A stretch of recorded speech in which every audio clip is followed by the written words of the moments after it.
Welcome back, everyone. Thank you very much. That short break. So I'd like to now take application at Edicat site, 42 Station Road.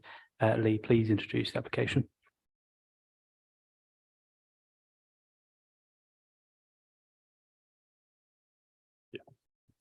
Thank you, Chair. Members, this application is for development of the Edicat site in Station Road, Colliers Wood. Members approved a previous scheme for 2 towers of the same size and a similar layout previously. The owners at the time, Hadley Group, were going to develop that for a private tower and a affordable housing tower. Since then, the site's been bought by Clarion and the whole project is going to be 100% affordable housing. The site is this building here, which is bordered by the entrance to Sainsbury's, Moranton Way, and the Wandle. Sainsbury's to one side and housing to the other. Matters of the size of the building aren't for discussion. That's already approved. It's the changes that the applicants wish to do. The building is it's part of the entrance to the path. Building was a warehouse type building that's currently being demolished. You can see there as part of phase 1 of the development of the approved scheme, which is demolition and removal of the site of the existing buildings.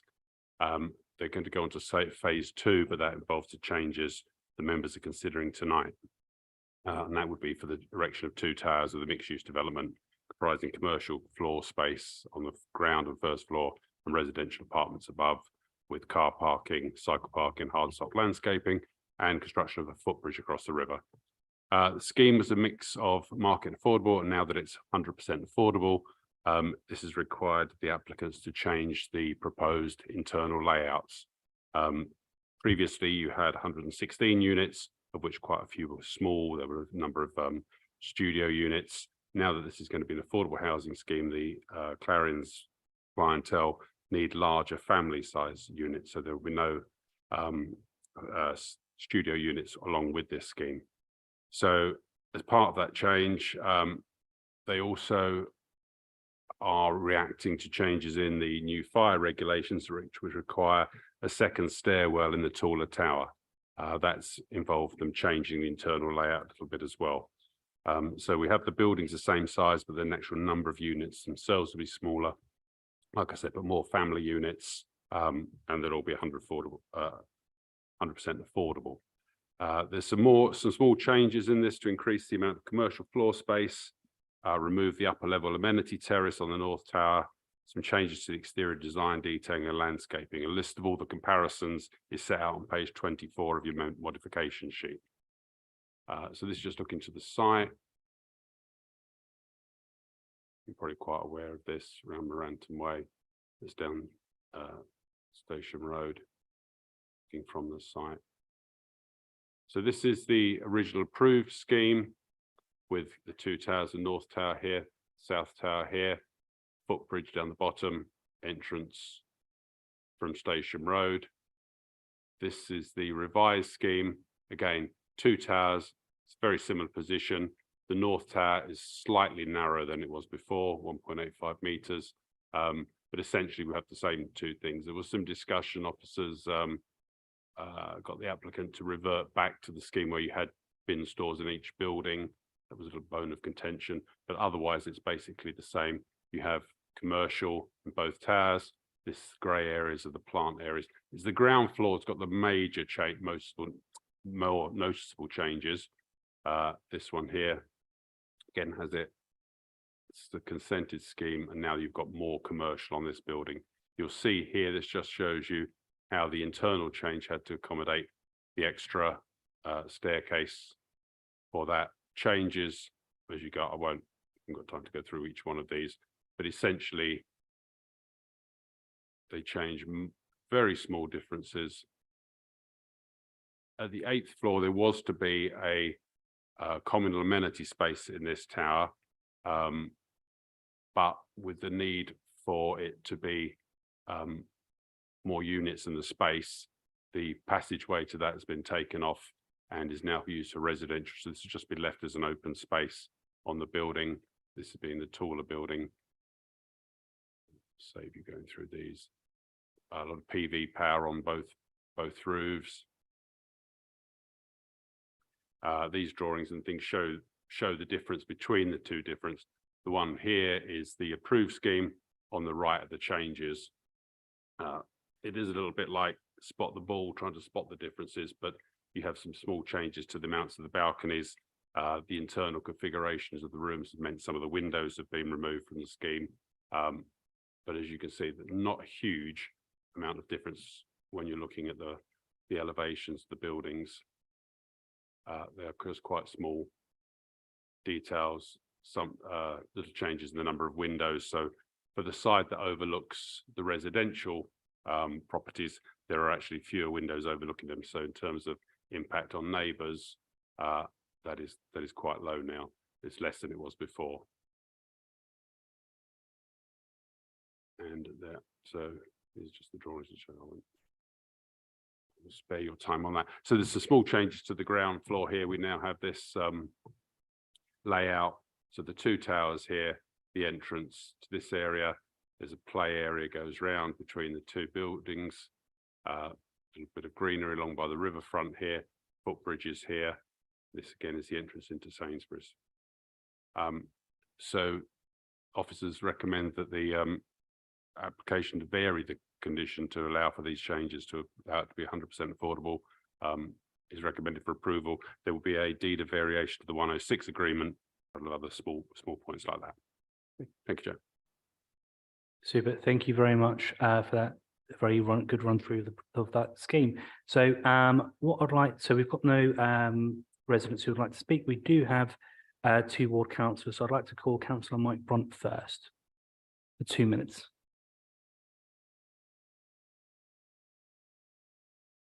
Thank you, Chair. I realise that we're not talking about the size or scale, particularly the development.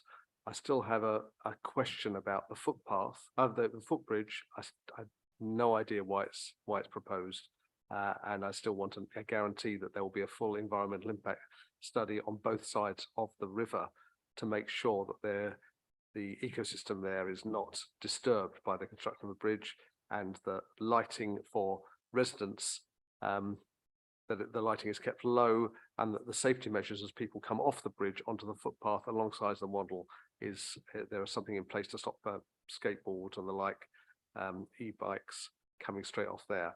So that's one aspect. But my main concern is about the construction period, and I would like to know if it's possible for the construction access to be from the roundabout on Meriton Way through part of the Sainsbury's site, as it was in fact, well, the waterworks were being done over the bridge, and the bridge was strengthened, and new water pipes, I think it was a mains, either a mains or it was a drainage system that was put through, and there was a perfectly acceptable access site, because I think the people of Station Road have had enough, to be honest, with the construction of Abbey Wall, the other construction that's going on, the almost finished at the start of Abbey Road, of Station Road, and a potential new development in the future on the car wash site. I think that we don't want construction vehicles going down Station Road while it's being constructed, and that the access to that, because it will protect the safety of people in that area if it's on the main road and coming around. And it worked for the waterworks, so I hope that it can work for the construction of the property, the main building. Brilliant. No, thank you, Mike, for those very positive suggestions, and no doubt we will put those to the applicant in due course. John, can I ask you to speak for 2 minutes, please? Yeah, again, generally supportive because of the amount of affordable housing that it will furbish, so that's great news. And I'd also reiterate what Mike was saying about the access through Station Road and the effect of all the delivery traffic once it's built as well in the surrounding small roads. And Abbey Road is a pretty dangerous road as it is in the rush hour without an additional amount of traffic servicing the various sites that are popping up on Station Road. So if something can be done about that, that would be wonderful. Also, it is very close to Mondle Trail and Cycle Superhighway 7, so anything that can be done to improve cycle and walking access around that area while the site is being built would be great. I think that's all I want to say, but otherwise generally supportive. Brilliant. No, thank you very much for your support. It's good that you have obviously 2 local ward champions supporting such a scheme and understanding that for their residents. So can I, so we've got no cabinet members to speak. Can I then ask for the applicant or agent to talk on this for 6 minutes, please?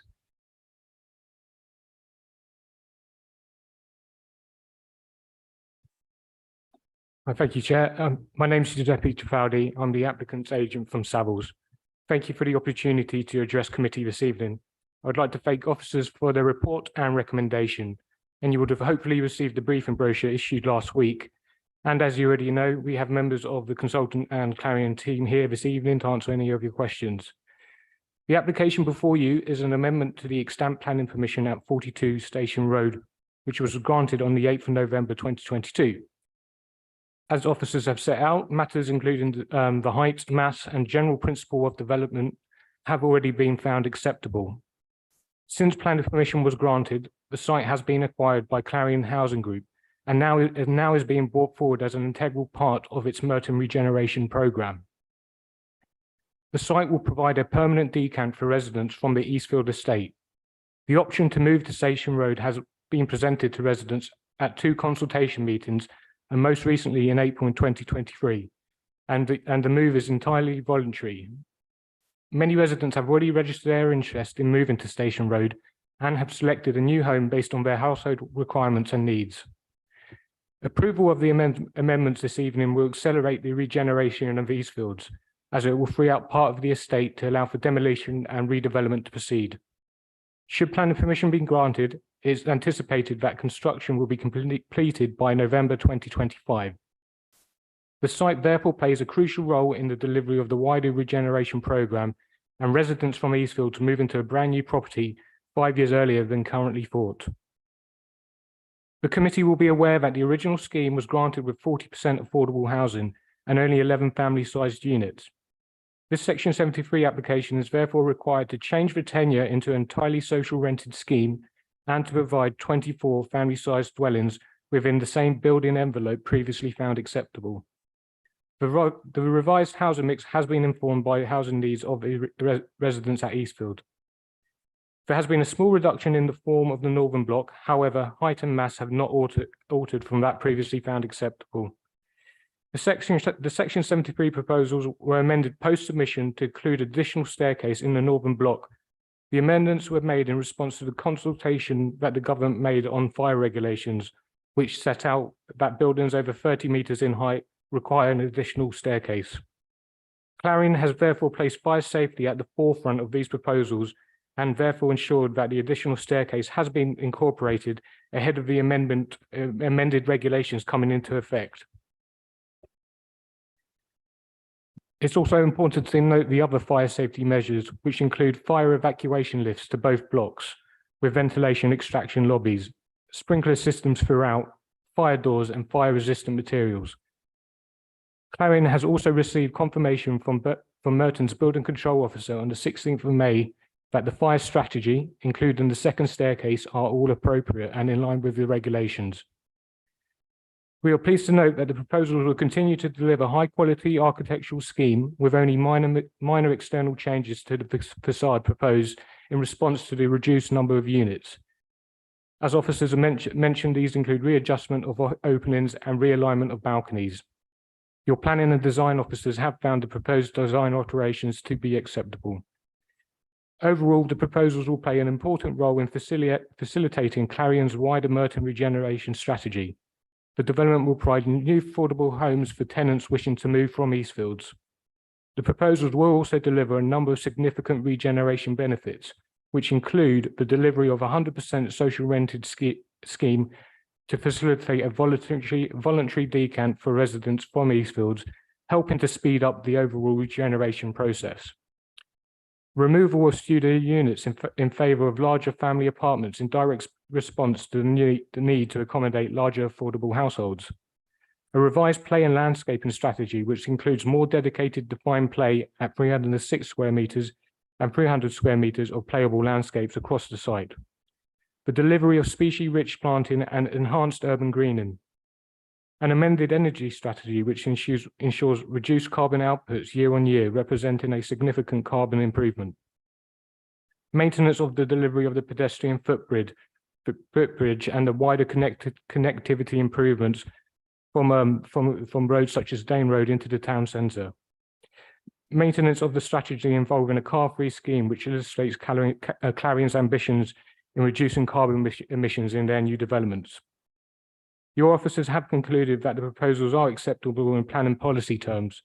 I therefore respectfully request that the application be approved in accordance with the recommendation. Thank you. Thank you very much. I'd like to bring Lee back in if he has any comments on what he's heard. Thank you, Chair. Councillor, in relation to the bridge that was put forward, members found it was acceptable. It's would you like it? Would you not like it? In terms of the impact on ecology, there are conditions attached to the previous application, which would apply to this one in terms of ecological management and also relating to lighting down there because of bat foraging areas. So that's all taken care of by previous conditions in relation to that. In terms of the bikes and the safety, that is something I've spoken to earlier with the chair about. We would looking to do a condition to prevent people riding through the site with the bikes, although there'll be bikes parked. We would like people just to walk through the site because of safety, because you can have a lot of kiddies around. We don't want someone riding through and injuring them. In terms of the access point, to be honest, that's the first time that's been raised. Part of the road north of the roundabout is actually private, that's owned by Sainsbury's. We would need to speak to Highways to see if it was, and the applicant may come back on this, whether it is actually feasible to be able to get a truck into the site without coming the long way around because of the bend on the roundabout. But that would be a technical thing for the applicant's architect and our Highways team to look at. I think that was the points. Brilliant. No, thank you. I just ask Brian and colleagues if you could come back on that, or if they want a bit of time to consult. So I think the two predominant issues were the suggestion that Mike raised about non-station road access for build, or particularly heavy build, and secondly, just current sort of thinking on the bridge in terms of light and ecology as well. The bridge, as I understand it, is an obligation from the first time round, and it was at the request of the council that it's being incorporated. I mean, it's not something that we've been pushing for. We're happy to do it because the council wants to see it, but it's nothing that that we've been pushing for. But you know, we're on with the process that the council's asked us to go through, which is to negotiate with landowners, and we're doing that. We're doing that. So we're honouring our commitments off the original scheme. I mean, in terms of the roundabout, it'll be subject to a condition. I don't even know if Merton are in control of the A24 at that point, or whether it's Highways Agency, for example. So whatever negotiations need to take place with the appropriate highway authority, Merton or others, will engage in a conversation and get it conditioned. I understand fully the logic of taking it off the roundabout, but the practicalities of turning circles and things aren't something that we're prepped for at this stage. So I would leave it to a condition with your highways officers, I would expect. So sorry, just to summarise that, and so effectively, from your team's knowledge, there isn't a potential to do that at present because there isn't been the engagement with who owns that bit of land and how one would access that. Is that kind of what you? Yeah, there's no reason why we wouldn't do it if we could, if it was technically feasible. I can see the compelling logic of keeping construction traffic on the A24 rather than Station Road, which is a fairly narrow side street, clearly. And Abbey Road, we all know the rat running problems that there are with Abbey Road already. So I understand the desirability of taking the construction traffic in and off the roundabout on the A24. I just don't know how practical it is So let's take it away for a technical discussion with highways officers. I think that's a fair place to put that, or part of that, and come back in comments. Okay, so colleagues, questions two at a time. Martin's hand shot up first, and then Dan. Yeah, just to have a few questions. Obviously, you mentioned in relation to decant in the estate. It'd be interesting, obviously, what the decant plan is in relation to this and how it obviously speeds up the development. Obviously, you're looking at decanting people from Eastfields over to here. One thing I would obviously say is, obviously, in terms of amenity space, there's probably some of them are living in houses with gardens at the moment. I know they're small gardens, and obviously we're moving towards balconies, and it's obviously suitability of that, given that when we've got large families, sometimes homes are preferable with that amenity space, which is vital, especially if you do have a number of children as well. And I think obviously the other question I wanted to bring up in relation to this application is, I was going to say, it's gonna have, We can circle back round. yeah, we'll come Yeah. back on that point. Yeah, Dan. another point to raise. I had 3 questions. That's okay. The first one, I mean, Short I've noticed that there's been a lot of effort being put in from the applicant into building goodwill, and that's notable and appreciated with some of these schemes. One of them is when this contentious application was first passed, there were provisions for Brompton bikes and e-cargo bikes to be rented. And now this has been taken out because, quote, it was surplus to policy requirements. It was always surplus to policy requirements. It was a nice thing to do. So what's changed? Why have you taken out? And could you reconsider and perhaps keep some variation of that?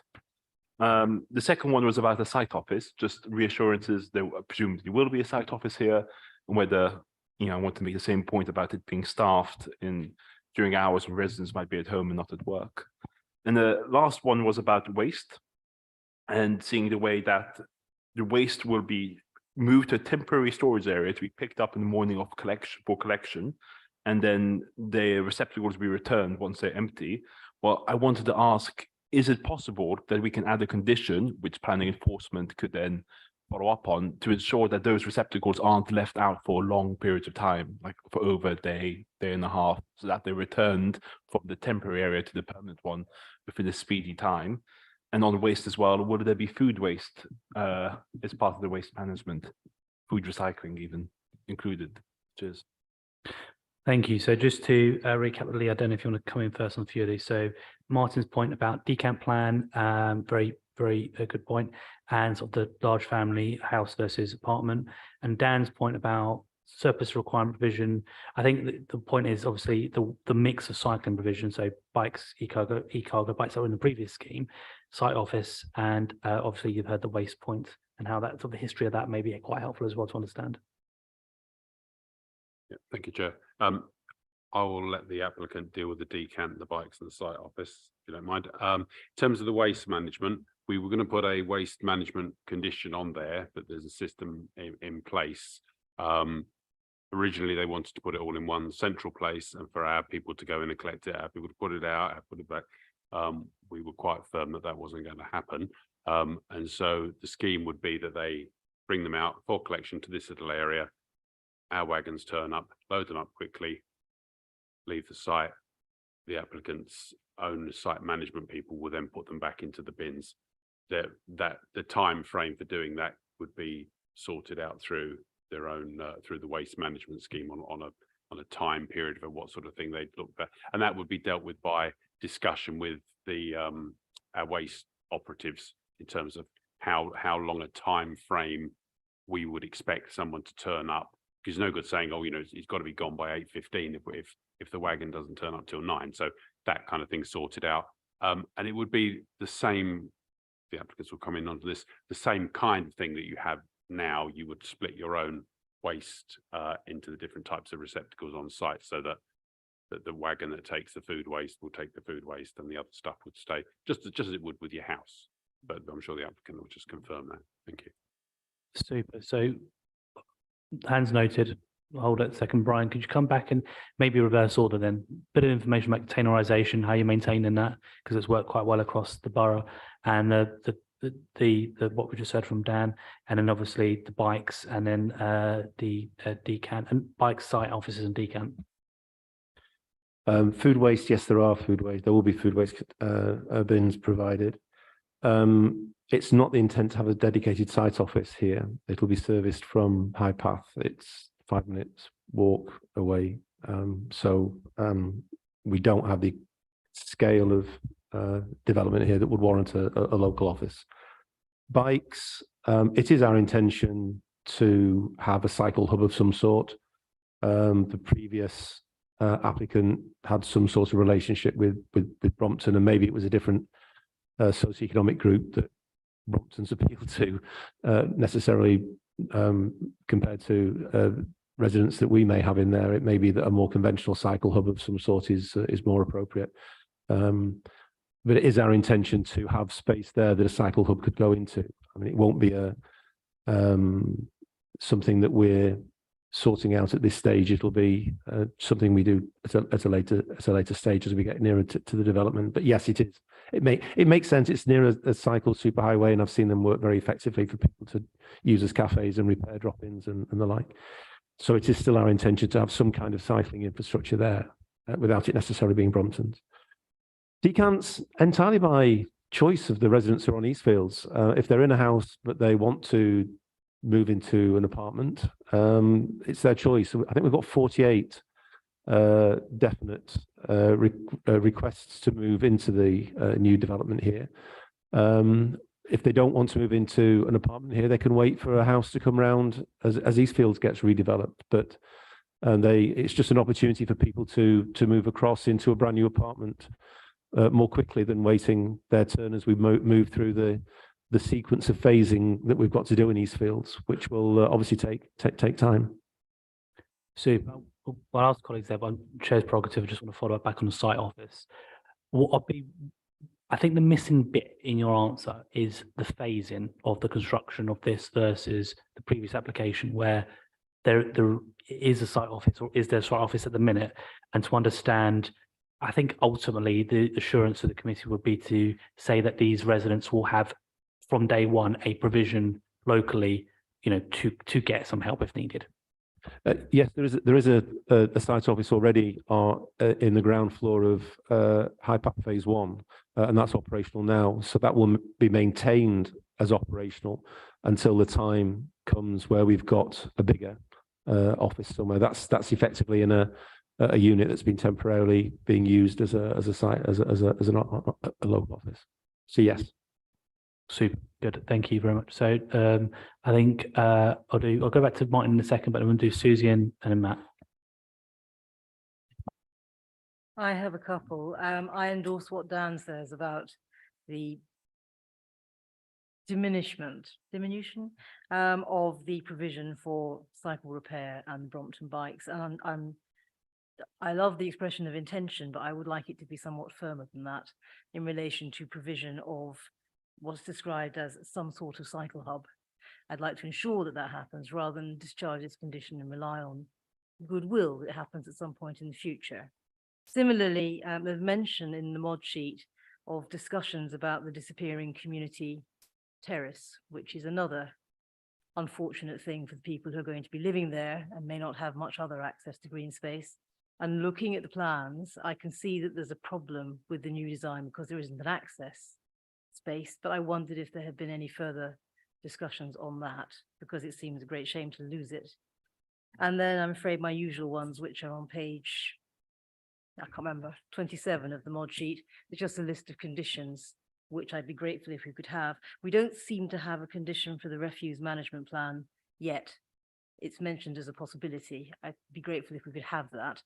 And then also the usual ones for Swift Bricks and Hedgehogs, if we could. And also there was a tiny tweak I wanted to add in relation to what's on page 138 and 140. The words, sorry, let me find it for you. Why don't we go back to that when we talk about conditions? But I think we get the point. Okay, Yeah. it's to ensure that the cycle facilities are retained and maintained rather than just retained. Thank you. Understand. Trees. So this application, as opposed to the last, has 1 more felled and 6 fewer planted than previously approved. So 15 planted compared to 21. I'm wondering if there can be any movement on that. Maybe one of the things we can look at, obviously, is the green-blue roof that will be replacing this community terrace. So could we get maybe a bit more detail on what's planned in that?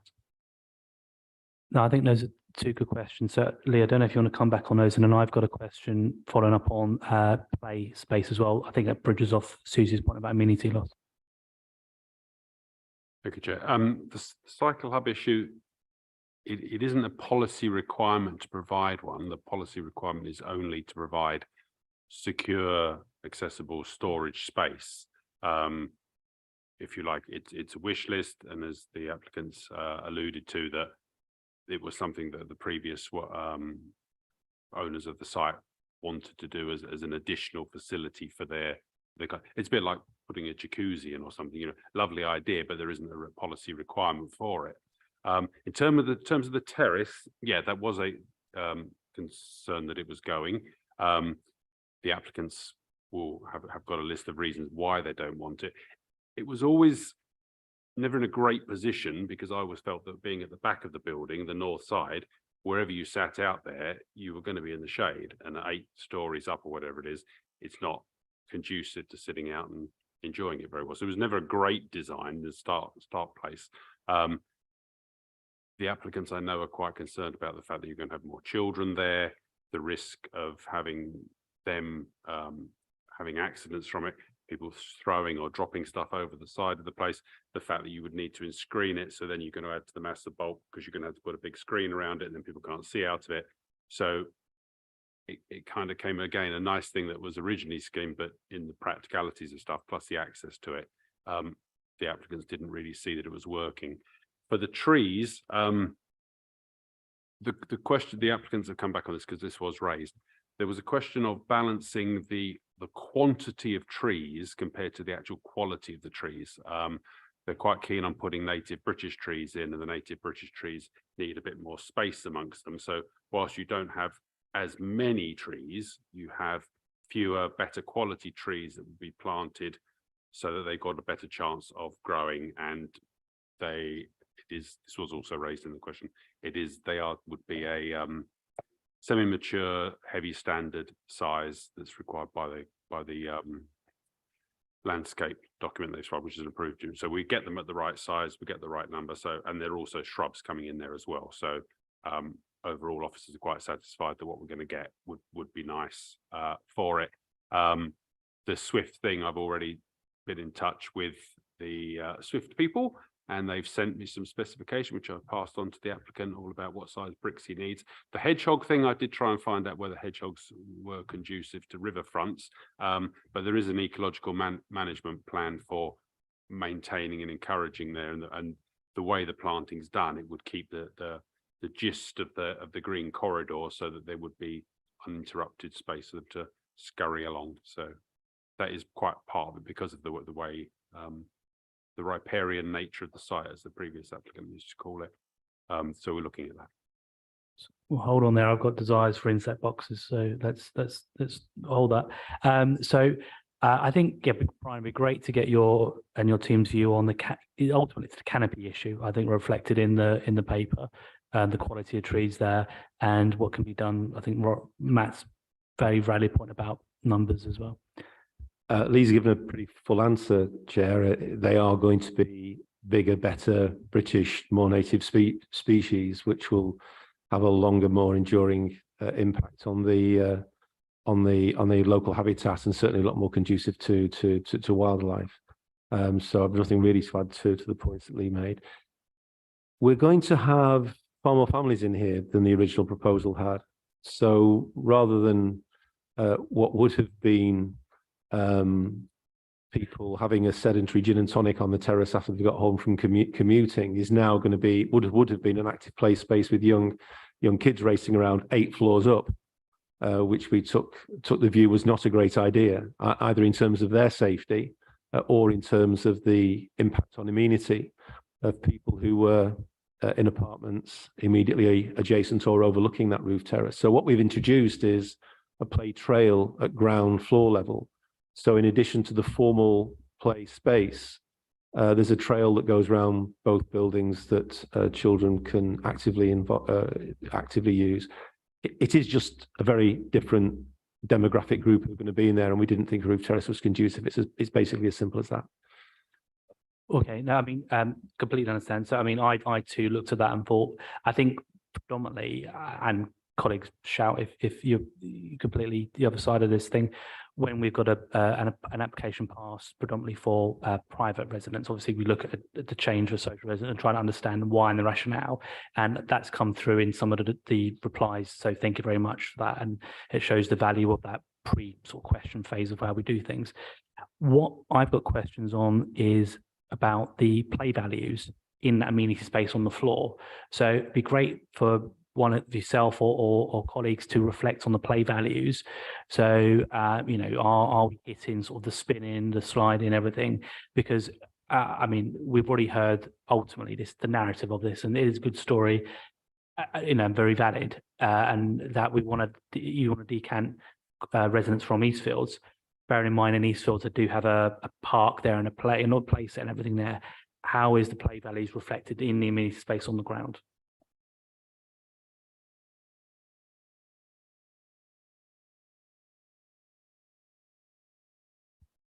So in this proposal, there's obviously there's a requirement to deliver play space, and we've enhanced the provision from previously found acceptable. So previously we had, I think it was around 200 square meters of play on site. We've now upped that as far as possible, including 306 square meters of defined play. So that's your traditional sort of playground type facility with sort of balancing steps and features that children can use, including a willow tunnel amongst other things.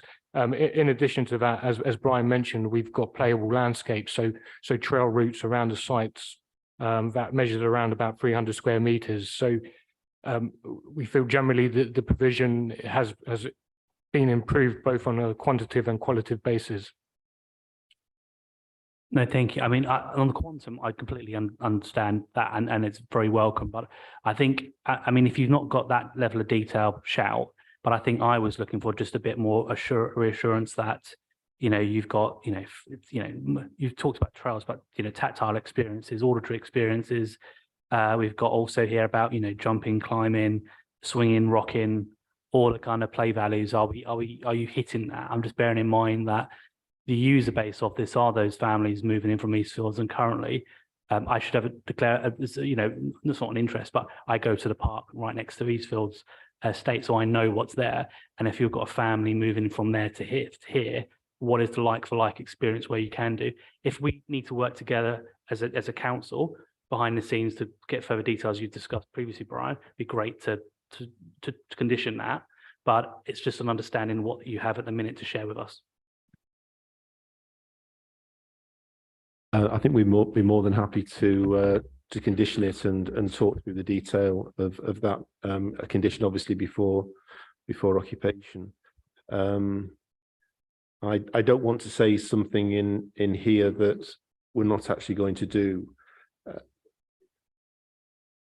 There's an overall play strategy which focuses on natural play features such as a series of boulders, step-ups, composite timber platforms and balancing planks. But look, I'm happy to come back and have this subject to a further conversation and condition. Amazing. Cool. Let's part that for the condition section. So back to Martin, and then we'll do Michael. Yeah, just obviously want to go back to the point. You obviously mentioned about the interest in terms of people moving from Eastfields. Would you know roughly about the breakdown, obviously, between freehold, leasehold, and social tenants? Clearly, obviously, if freehold and leaseholds, there'll then be less social units in the longer term, because clearly we do know there's obviously a lot of freehold places on Eastfields, and we do know a lot of flats are leaseholds. Can you also as well clarify about Merton having 100% nomination rights when social units do become free? And obviously, this has been a question in the past. And my other question, obviously, in relation to parking. Obviously, this is a car-free development, but there is obviously people on Eastfields, especially living at homes at the moment, who do have parking spaces, and the fact that it's car-free may make it unattractive for them people to actually move. And how are Clarion actually dealing with that issue in terms of managing that somebody can't move because they won't be able to have their car nearby? And obviously that's especially important if you do have families, because we are aware that the original application was a very different kind of application when it was obviously Hadley Group was the previous one. I just obviously be quite interested obviously in terms of how Clarion would manage those issues as well. Car-free developments are good things, but we have to remember in this case it's been potentially used as a major decant site from an estate 2.5 miles away, which currently doesn't have car parking restrictions. Thank you. Thank you, Martin. And just bring Michael briefly in, and then we'll go to Dan, and then we'll go to answers.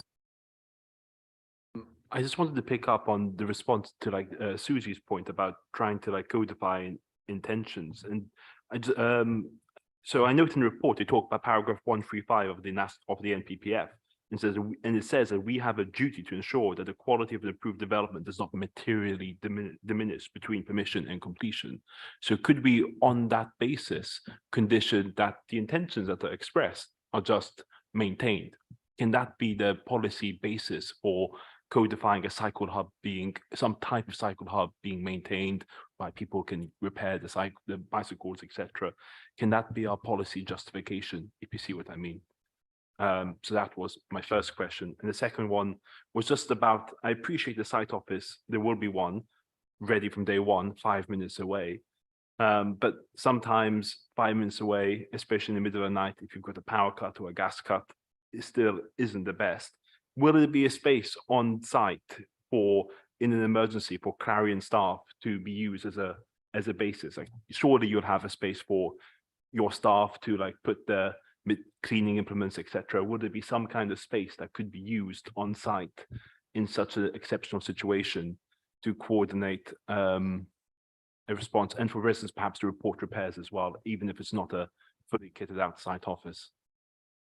Super. So just summarising those, because there was a few questions packed into those two contributions. So kind of reverse order, we've got a discussion on car-free developments and the enticements and support given to move residents from Eastfields to here. Obviously, the 100% nomination rights, noting in the report that because of the decant, there is a sort of an interesting proposal there, and the freehold leasehold balance. And I think also then obviously Dan's point is more of a question maybe to Lee, in a sense of how would one go about conditioning such a cycle hub, notwithstanding that there is commercial space in the proposal, so that may or may not already be the commercial provider. So Lee, do you want to answer that first question, the sort of last question first, and then go to Brian for the rest? Right. That clause in the NPPF would in fact actually give you power to refuse it if you felt that it was failing to maintain its standing. Obviously, we'd have to bear in mind whether that was justified, whether there was enough change in itself. Arguably, whether there's the issue of, again, whilst it's a nice thing, it's a question of who's going to pay for it. Does the cost of it, is it warranted? Does the cost put onto the cost of the rent that's going to be paid? Is it needed? Those sort of elements. Would there be enough demand for it being done by a commercial company? But for 98 units, possibly, arguably not. So again, personally, I don't think there would be enough reasons for that to make it as a refusal. The applicant was keen to do something with it, and that can be sorted out before any decision was made, and we can come back to see how that could then be approached. to get that balance, because all these things have to be borne in mind that you're getting a sort of semi non-profit organization funding something that would have been all right with the market people, because you can get the market people to chip in a bit more easily than you can the affordable, because we don't want to put, you know, the rents might go up a little bit anyway, so you don't want to put stuff on for people saying, you know, for example, oh, it's cost me another £5 a week for a bike hub that no one uses. So, you know, we just do need to get that little practical side of that correct. That answers the Yep. question. No, super. I think, yeah, your wider point, I think it's about the planning balance, and you get 100%, the offer is 100% social and from there, but let's keep talking or do one more round of questions. And no doubt comments will tease out conditions on that point and then find a sweet spot. So Brian, I think Martin's points were there. If you and your team got responses, it'd be great to hear them. It will be 100% social rent that decants across into Station Road. There'll be no leaseholds at all because it's 100% social rent building. There'll be no leaseholders or freeholders decant across at all. They'll all be social renters who decant across. And there's 400 families or thereabouts on Eastfields, I think, just off the top of my head. I might get shut down for that, but I think it's about 400. And we've got 48 families who are saying they want to go into Station Road. So I would expect these to be people who aren't able to afford a car and who want to move to a more accessible location. So again, I have to stress that it's a voluntary relocation here. And if a car is important to them as a family or maybe as a business, then they're not going to be the kind of people who are going to want to put their hand up to decant across. So I'd imagine the 48 that are moving across are self-selecting, knowing full well what they're coming into, and the fact that they're going to be, you know, between two tube stations and all the other accessibility side of things. So we're not going to attract people with cars across here. They have other alternatives elsewhere to decant, is the point, I think. Nomination rights, we only retain the initial nomination rights to facilitate the decant of our existing residents. Anything above that we aren't decanting, you get nomination rights over. So that's fairly straightforward, I think. There's going to be 500 square meters of commercial space in Station Road. So if we feel from a management perspective that there is a need to have a presence there, then we've got the space for it. Happy to say that we will use all reasonable endeavours to get an active cycle hub in there as well. It is our intent to, I mean, this isn't a site that's going to generate a huge amount of footfall. You're not going to be, we're not going to be wanting to put, you know, I don't know, a fast food place in there or anything like that. It's just not going to generate the footfall.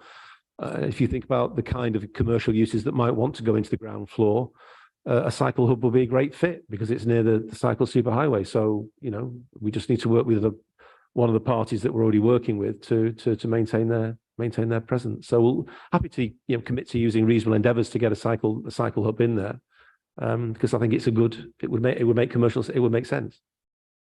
I think that covers everything off. Yeah, I think yeah. Okay. So I think it does. All right. So I think you also mentioned reasonable endeavours, no doubt prompted Susie to come back at some point on that. Sorry, you're dealing with the barrister there. So I think what would be, I think you've raised an interesting point, Brian, in sense of where you talked about footfall. One of the points raised by Lee in his presentation was about the safe use of the site with, you know, as a cycling route. What are you and your team thinking about in terms of measures for dismounting? I mean, we've already heard that you're going to come forward with further details about the play values, and obviously we're thinking about the mixed use of site and how you actually make that site work for many people. It would make sense, wouldn't it, to have effectively a cycle gate at each end. You know, we know how these things can be structured. They're not necessarily a physical gate. They can just be something that you need to go around in a cycle at very, very low speed. You don't necessarily need to get off your bike, but they're quite hard to twist around.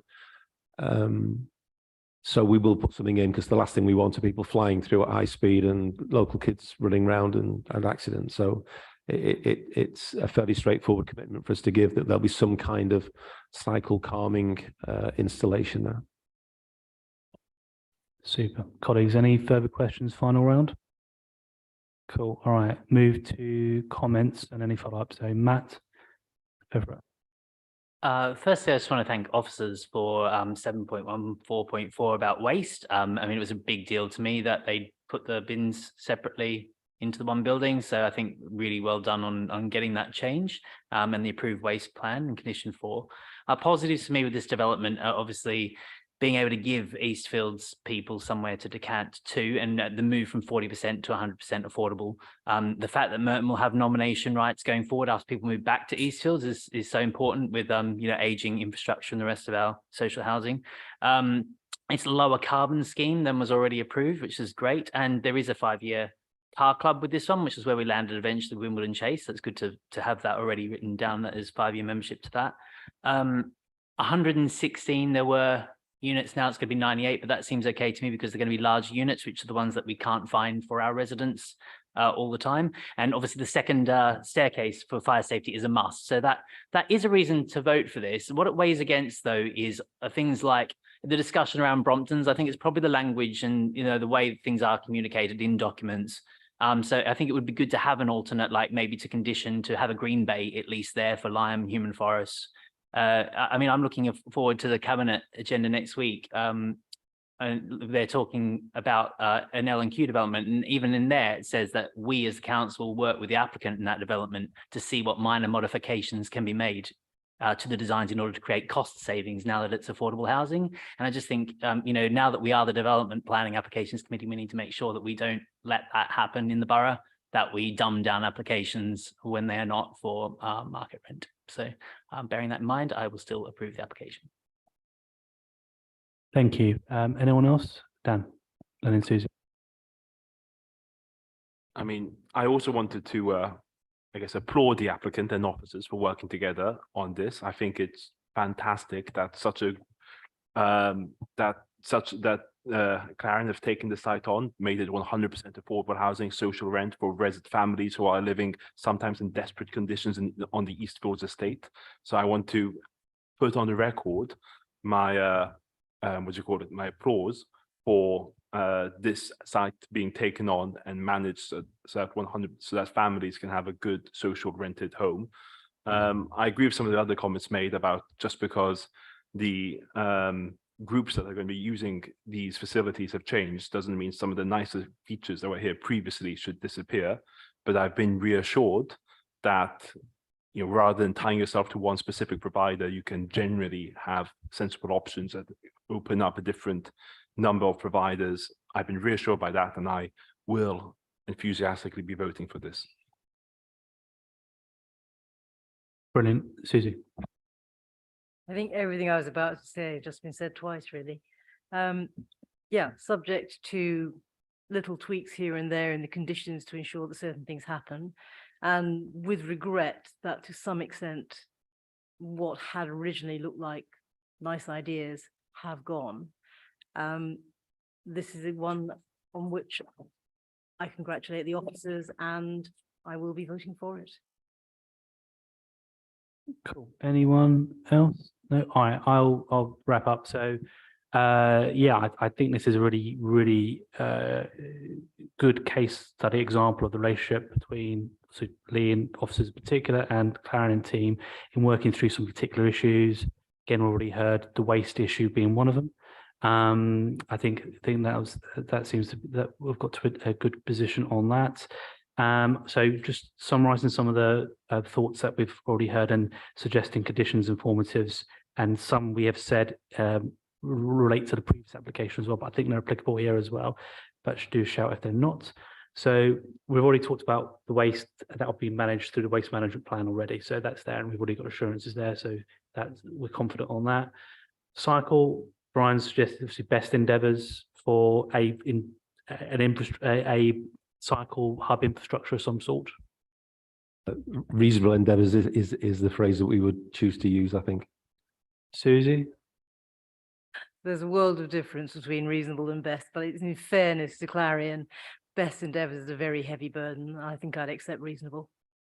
If everyone else happy with reasonable, fine, reasonable, fine, reasonable endeavours on that cycle infrastructure there. Bearing in mind, we did place best endeavours on the bridge. So so that's there. Swift and inset boxes and further ecology measures come forward. So we do obviously want to make sure food sources, etc., are around when we increase Swift numbers. One thing we didn't mention, colleagues, but is EV. There is a disabled parking bays there, and at the present, Brian, you may want to jump in here. I don't believe EV is being provided on them. Yes, they are. One space, EV initially, One out of two. 3. 1 out of 3 initially. But again, if the demand is for more, then we'll put them in. But initially it'll be 1 out of 3. So it'll be 33% instead of 20%. Okay, all right. Well, we'll get you to 66% somehow. Okay, so we have that. So colleagues, bear it in mind, shout if there's anything else. We did talk about play values. So the challenge with the amenity space, and then, sorry, Susie, you want to come in? Sorry, I was just going to say, are we going to condition the cycle gate at entrance and exit? Yeah, I'm going through it. Yeah. So cycle gets at the end. So we were talking about play values. So we do need a report that understands out of all the play values there. So there's 3 higher, and then obviously underneath the detail that comes under that, where are we at? Sorry, you want to? We do have a general arrangement landscape plan that shows the typologies of play. So that's a plan for approval this evening. But if you said you're going to have like swings, roundabouts, how does that compare with Eastfields, the offer that they currently have? Okay, we would need to come back on that detail, but just for note, there is a plan for approval that shows the typology of play. Yeah, there is a plan with the typology of play, but it doesn't have like, for example, it doesn't have a table comparing what you have in Eastfields and saying what you have in here. And are you getting like for like or better? Okay, That's kind of what the offer is here. We can come back on that. Thank you. So fine, that's a condition there. And we've already just talked about in the previous application, the submission of a management plan in terms of the site office. And it seems reasonable to have this here to provide reassurance and sense of how residents will get access to support when it's needed. I think that's reasonable. And then we did talk about then placing conditions on the site in terms of cycle access and having those gates as appropriate to make sure it's an appropriate space for everyone. Have I missed anything out? Any issues with that from officers or Clarion? Cool. All right. So notwithstanding that, I'd like to move to vote. So all those voting against? Non-chair. Not voting? Non-chair. Voting for? Unanimous, Chair. Thank you very much, everyone. Brilliant. So we'll now move on to our next item of business, which I believe is an enforcement update. Let me just check. Yes, plan enforcement update. You're going to do current cases, John.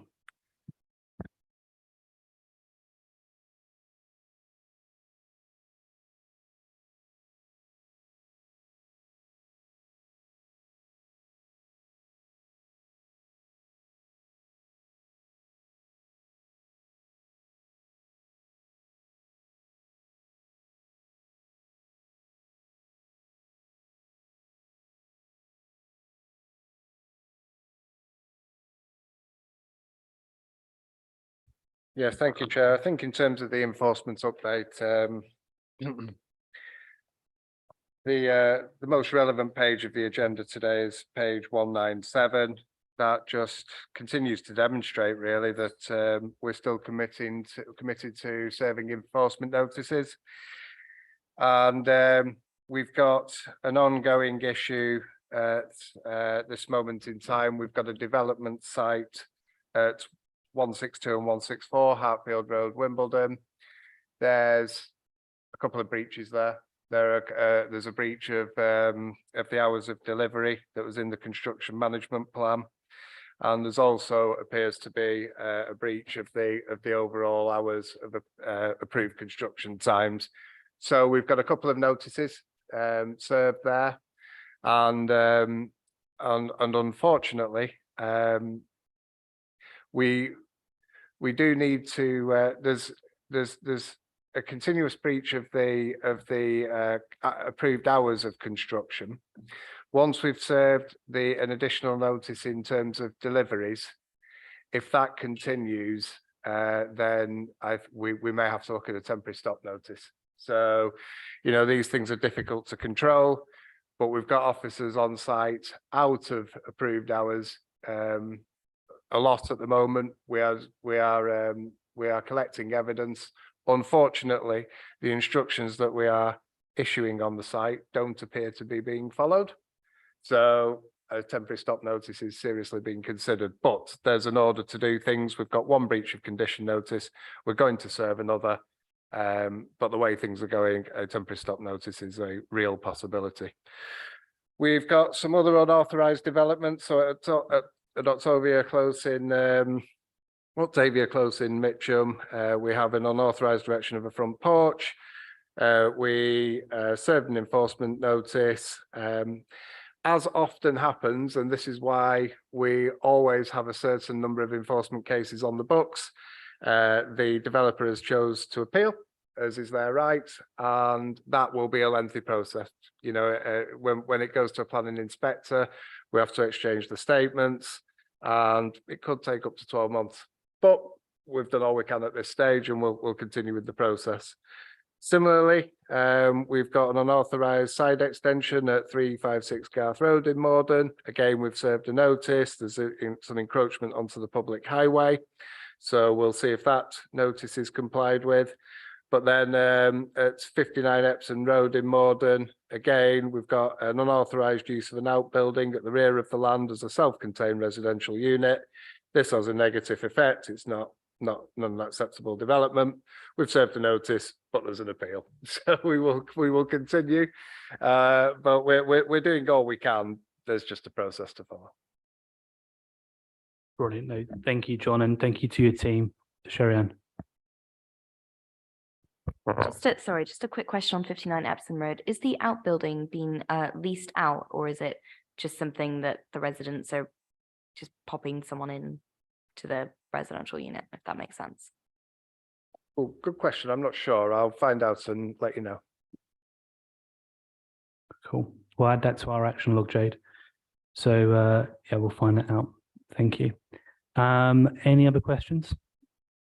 No, I think it's really, really good that we're getting these regular updates. And in connection with that, of course, we have our next item of business and relating to the Wandle Bridge construction, which is obviously connected to the application we previously took. Brian, it'd be great if you wouldn't mind just introducing what you have so far.